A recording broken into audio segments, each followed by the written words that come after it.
자, 첫 번째 뉴스부터 가보죠. 2루 음주운전 사고 입건입니다. 가수 태진아 씨 아들 가수 이루 씨 음주운전 사건 오늘 하루 종일 난리였습니다. 영상 보시죠. 자, 서울 동호대교 오른쪽 차도 자 보세요. 자, 아유 세상에 가드레일을 꽝 들이받고 차가 그대로 저렇게 뒤집어졌습니다.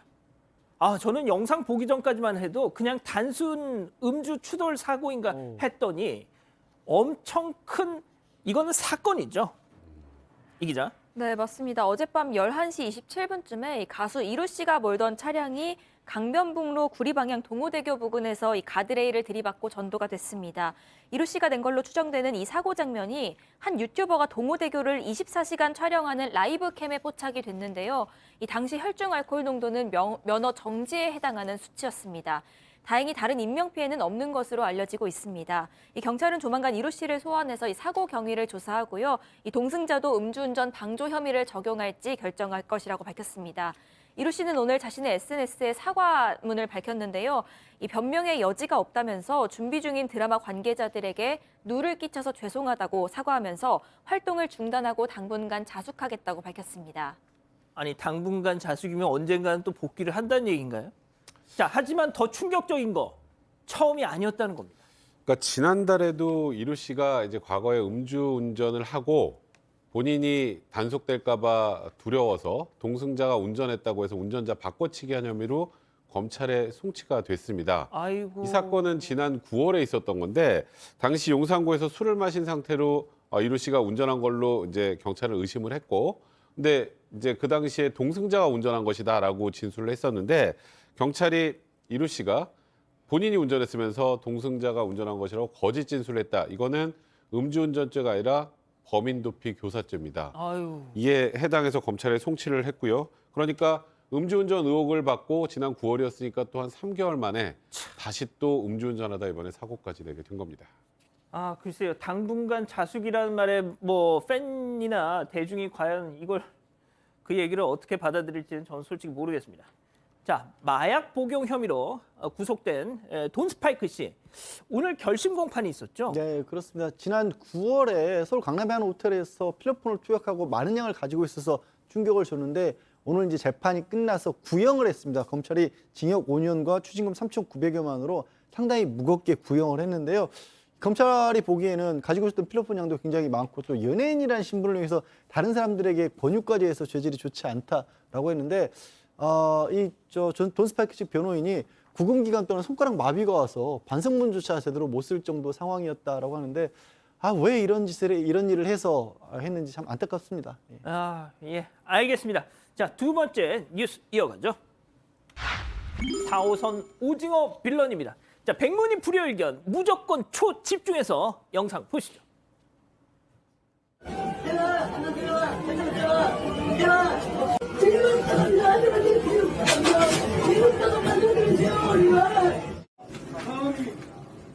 이 기자 이거 지금 뭐예요, 이 아저씨? 네, 최근 한 온라인 커뮤니티에 지하철 4호선 빌런이란 제목의 영상이 게시가 됐습니다. 이 해당 영상을 보시면 보시는 것처럼 초록색 옷 입은 남성이 마스크를 쓰지 않고 앉아있는 승객에게 욕설을 퍼붓는 모습이 담겨 있습니다. 마치 오징어 게임 속의 인물들을 연상케 하기도 하는데요. 이 급기야는 지하철 바닥에 엎드려서 제발 부탁합니다. 한 대만 때려주세요라고 말하면서 절을 하기도 합니다. 지하철 승객들은 애써 외면하면서 휴대전화만 쳐다보는 모습입니다. 예. 아유, 저희가 진짜 어지간하면 이거 그냥 저 보세요. 이거 진짜 앉아 있는 승객이 얼마나 황당해하냐면 말이죠. 자, 마스크를 쓰고서 이게 진짜 온갖 진짜 비말이 막 얼굴로 튀는데도 뭐 어떻게 하겠어요. 저걸 뭐 이렇게 때릴 수도 없고 그냥 계속 가만히 이렇게 있으니까 계속 저렇게 자극을 하는 겁니다. 자, 그런데 좀 기시감이 듭니다. 1000만 뷰의 주인공, 지하철 1호선 최고의 빌런, 단소살인마 아시죠? 네, 이와 비슷한 사례가 있었습니다. 지난 2015년이죠. 이 지하철에서 취객이 단소를 들고 승객들에게 욕을 하면서 위협을 하는 일이 있었는데요. 이 당시에 단소 빌런, 단소 살인마 이런 별명이 붙기도 했습니다. 이 취객은 결국에 경찰에 체포된 바 있습니다. 자, 교수님. 지금 저 단소살인마라는 저 별칭이 붙은 저 아저씨 말이죠. 확 진짜 아니 주폭이라고 하기에는 앞서 그 오징어 빌런하고 너무 똑같아요. 상대의 털끝이라도 건드렸다가는 같이 엮일 수 있다는 걸 알기 때문에 약만 올리고 절대 때리지는 않습니다. 물론 단소 살인마 저 아저씨는 약간 조금 건드리긴 했었어요. 예. 사실 뭐 때리는 순간에 저것을 또 반응을 하면서 때리면은 말려드는 거죠. 예, 사실 뭐 저걸 보게 되면은 많은 사람들이 야, 정말 저런 아들 놓으려고 10달 동안 내가 고생했나 이런 어머니가 굉장히 진짜 후회스러웠겠어요. 아들 낳았는데 저기에 사람들 많은 데서 저런 행동을 하고 나 또 때려달라고 무릎을 꿇고 빌고 하는 이런 것들. 예, 저런 것들은 뭐냐면 이제 즉각적인 그 관심을 자신의 눈앞에서 확인을 하고 싶어하는 그런 그 조급한 그런 심리에서 저런 행동을 하는데요. 보통 이제 관심을 끌기 위해서는 뭐 좋아요 눌러주세요 이런 거는 일반적으로 우리가 관심을 끄는 것이지 않습니까? 근데 이제 저 사람은 그거 가지고는 지금 성에 차지 않는 거예요. 그래서 여러 사람들이 이제 저렇게 하면은 저게 찍혀가지고 이렇게 뭐 뉴스에도 나오고 하니까 나도 이제 TV 나왔다 뭐 이런 어떤 느낌? 그래서 제가 볼 때는 좀 정신적으로 건강하지 못한 그런 사람들이 저런 행동을 한다. 그래서 참 서울에서 시민으로서 살기가 어렵네요. 예. 1호선, 7호선. 앞서 이제 오징어 빌런이라고 했던 거는 그 사람이 입고 있는 그 체육복, 오징어 게임에 나왔던 그 체육복과 비슷해서 그렇게 별칭을 붙여봤습니다. 자, 세 번째 뉴스 이어가죠. 제목 좀 바꿔주세요. 자, 빙판길 뒤집힌 승용차입니다. 순식간에 벌어진 사고 영상 충격적입니다. 함께 보시죠. 자, 광주 광역시 유덕 톨게이트 하이패스 구간. 아유, 이거 뭐 말로 갑자기 차선을 바꾸다가 저렇게 분리대 쾅 들이받고 차가 전복이 됐습니다. 자, 이 기자, 운전자 많이 다쳤을 것 같은데 어쩌다가 저런 일이 벌어진 겁니까? 네, 오늘 오전 7시 50분쯤이었는데요. 광주 서구 제2순환도로의 유덕 톨게이트에서 이 40대 운전자가 몰던 승용차가 빙판길에 미끄러져서 저렇게 전복되는 사고가 있었습니다. 이 운전자가 하이패스 진입을 위해서 이 진로 변경을 하던 중에 차가 미끄러진 겁니다. 이 때문에 중앙 분리봉과 방호벽을 들이받아서 사고가 난 걸로 추정이 되고 있고요. 이 사고로 운전자가 경상을 입고 인근 병원으로 이송이 됐는데 경찰 조사 결과 이 음주나 무면허는 아니었던 것으로 밝혀졌습니다. 그렇군요. 알겠습니다. 자, 그러면 네 번째 뉴스도 가보죠. 톰 크루즈 아찔한 영상 편지입니다. 톰 아저씨, 톰 형 스카이다이빙을 하면서 신년 인사를 전했다고 하는데요. 그 영상 보시죠. You gotta get this shot. All right, are you coming? Not on your line. Good luck. Okay. We'll see you down there.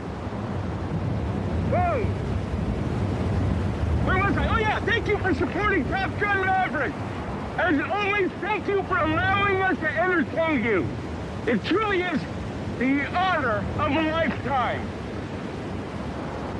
You have a very safe and happy holiday.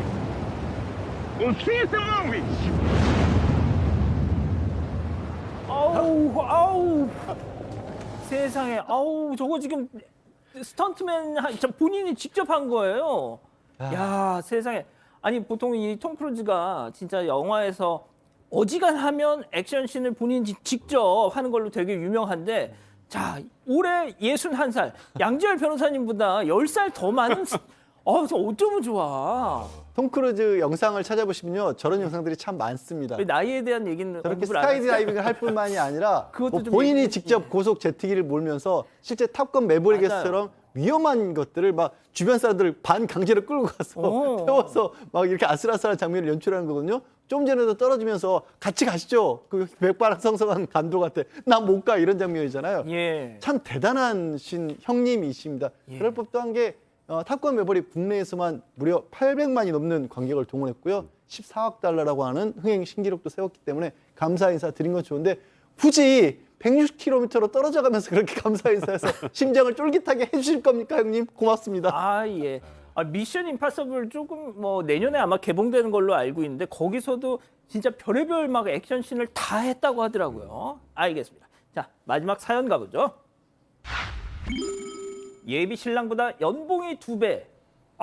아마 예비 신부가 예비 신랑보다 연봉이 2배라는 소리 같은데 자 어떤 내용인가요? 네, 예비 신랑한테 진짜 자신의 연봉을 밝혀야 하는지 고민이라는 예비 신부의 사연입니다. 이렇게 여자친구가 고민하는 이유는 남자친구가 본래 알고 있는 자신의 연봉보다 높기 때문인데요. 이 여자친구는 특수 기술 직종에 종사 중이라고 합니다. 이 때문에 남친보다 연봉이 무려 2배가 높다고 하는데 이 초반에는 이런 차이 때문에 남자친구가 자존심이 상할까 봐 하는 걱정 반, 혹은 돈만 보고 잘해줄까 싶어서 하는 걱정 반, 이런 이유로 남친 연봉이랑 비슷하다고 거짓말을 해뒀던 겁니다. 하지만 이 결혼 날짜가 정해지고 나니까 이에 대해서 사실대로 말해야 하는지 고민이라고 하는데요. 이 남자친구가 거짓말한 것에 대해서 실망하는 게 아닌지, 혹시 사기 결혼이라고 사달이 나는 건 아닌지 걱정이 된다는 입장입니다. 예, 뭐 본격적으로 들어가기 전에 제 의견부터 말씀드리면 저 같으면 저랑 결혼해 주셔서 감사합니다 할 것 같습니다. 예. 자, 기다리고 기다렸던 부처 핸즈업 타임. 우리 가족 여러분들도 채팅창에 OX로 함께 참여해 보시죠. 먼저 연봉 공개하지 말라는 쪽입니다. 아니 그걸 뭐하러 얘기해. 살다 보면 비자금, 비상금 필요할 때가 얼마나 많은데 여자도. 또 남자가 행여 자존감이라도 낮아봐. 괜히 또 그냥 열등감에 박박 끓고 아이고 그거를 어떻게 봐 동그라미. 야, 이야 알겠습니다. 두 분 동그라미 나왔어요. 자 다음은 하라는 쪽입니다. 야 입장 바꿔서 예비 신랑이 연봉 속였다고 생각해봐. 너 같으면 그런 인간이랑 살고 싶냐? 어차피 꼬리는 발표. 혹시 알아? 예비 신랑이 양원부처럼 자기가 평생 사랑할게 하면서 나올지? X. 예. 저도 여기에 한 표 던지고 싶습니다. 자 그렇다면 우리 양지열 변호사님부터. 전 미담이네요. 요즘 사실 좀 젊은 층에서 너무 이거 막 연봉 따지고 재산 따지고 이런 것들만 들어서 굉장히 그런 거 볼 때마다 좀 속상했었거든요. 이 남자분 그런 거 따지지 않고 결혼한 거잖아요. 여자분도 마찬가지. 자기보다 절반인 연봉인 신랑에 대해서 그런 거 안 따졌던 거잖아요. 재산 공개는요. 이혼할 때 재산 공개 소송, 재산 분할을 위해서 필요한 겁니다. 그때는 재산 목록 작성해야 되는 거예요. 그전에는 아니 혼인을 관계를 유지해 가는데 필요한 공통의 생활비 정도를 쓰는데 부족함이 없다라면 굳이 이걸 왜 공개를 하겠습니까? 저는 그럴 필요 없다고 봅니다. 그렇군요. 어차피 이혼할 때는 다 밝혀야 돼요. 얼마인지. 왜 이렇게 극단적인 얘기를. 아까 그럴 거 아니면 안 왜 밝혀도 되는 왜 이혼을 시키려고. 잠재적인 고객일 수도 있잖아. 예. 예, 알겠습니다. 자, 교수님, 예, 교수님 말씀도.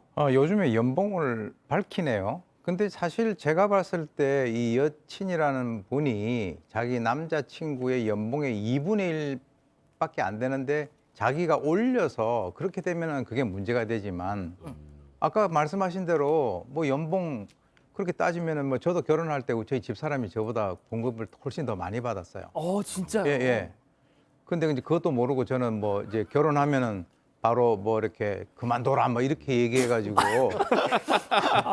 나중에 보니까 저 봉급보다도 진짜. 많았었어요. 세상에. 근데 그게 참 철이 없었죠 제가. 교수님 그러면 그때 사모님한테 그 뭐 얼마나 번다고 당장 그만둬 이러셨어요? 아니요, 그런 얼마나 번다라고 얘기를 한 게 아니라 예. 결혼을 하면 같이 살아야 되니까 그냥 그만둬라 이렇게 얘기를 했는데 뭐 지금 생각을 해보니까 거의 결혼 못할 뻔했죠 사실은. 진짜. 예, 지금 개념으로 본다면 바로 이제 그 결혼 못하고 이렇게 그 거부가 될 수 있는데 제가 볼 때는 뭐 여성이 자기 연봉을 갖다 고려해서 그렇게 얘기했다는 것은 그만큼 신랑이 마음에 들었다는 거 아니겠습니까? 그러니까 신랑은 그걸 갖다가 상당히 좋게 보시고 열심히 또 노력하셔가지고 그 신부의 연봉에 다가갈 수 있도록 그렇게 하면은 시너지 효과가 있을 것 같은데요. 근데 그걸 안 가르쳐줘서 거기까지 시너지가 나기가 힘들 것 같아요. 교수님대로 하면. 예. 근데 이게 따로 살 때 상관없어요. 따로 살 때 연봉이 2배면 어떻고 10배면 어떻습니까? 그렇죠. 근데 결혼해서 이제 사실상 한 지갑이 돼서 같이 이걸로 생활을 하는데 이거 언제까지 모를 것 같으세요? 밟힙니다 꼬리는. 아까 저기 양절 변호사가 이혼할 때 공개하는데 살다 보면 이것 때문에 이혼하는 수가 생겨요. 진짜 공개를 안 해서. 굳이 이것 때문에. 어. 이게 뭐 여러 가지 이제 또 이런 걸로 논란이 생길 수 있는데 왜 화근을 남겨놓고 결혼합니까? 아니 이것 때문에 미리 얘기를 하고 둘이 어차피 싸우세요. 함께 예. 결혼해서 공동재산으로 잘 같이 생활할 때 생활비로 사용하고 이렇게 더 많이 버는구나 하면 그거에 대해서 또 남편이 존중해주면 되는 거고. 아니 이것 때문에 왜 왜 이걸- 이혼을 해요? 또 살다 보면 이것 때문에 들어갔다고 해서? 비자금 형성해가지고 뭐 이거 그게 쓰다 비자금- 걸리고 이걸로 아니, 싸우다가 대한민국은- 아이고 변호사가 왜 저런 얘기를 해? 아니, 대한민국 싸우다가- 부부 별산제예요. 아니, 그러다가 각각의 지갑을 싸우다가- 사는 게 원칙이에요. 근데 이제 경제생활 같은 거 투명하게 공개를 해야 되잖아요. 아이고 원래. 그 같이 사는 공동적인 생활을 아이. 하면 되는 자, 거지. 지금 이 화면 속 실제로는 안 그럴 교수- 거예요. 화면 속에서 교수님의 그 말풍선, 네. 예, 얘네들 뭐 뭐하니? 예, 아 근데 진짜, 뭐 다 말씀하셨어요? 예, 지금 말하고 있는데 뭐 나머지 얘기해 주면 돼요. 예. 네네. 자, 일단 아무튼 상당히 격한 논쟁이 벌어졌는데 이게 뭐라고? 자, 이 기자. 네, 일단 권동원님은요, 땡큐지 바로 일 때려치우고 살림한다라고 하셨는데 이럴까봐 그게 문제네. 이럴까봐 지금 걱정을 예. 하시는 게 아닌가 싶기도 예. 하고요. 남화자님은 예비 신랑 복 터졌네라고 말씀하셨는데 또 뜨개 작업실님은 밝히지 마세요. 그 돈 자기 거라 생각하고 돈 막 쓰면 어떡하냐 이런 말씀도 하셨습니다. 아, 우리 이 기자 생각은? 연애 때나 지금이나 좀 사서 걱정하시는 게 아닌가 하는 생각이 좀 드는데 뭐 그런 걸로 자존심이 상할 거라고 생각해서 너무 배려를 해주신 것 같고 이왕 그렇게 거짓말을 하셨으면은 이번 기회에 이제 결혼하게 되셨으니까 밝히는 게 좋지 않을까 싶습니다. 알겠습니다. 뭐 모두들 각자의 판단이 있으시겠죠? 아직 안 끝났습니다. 이거 눌러주세요.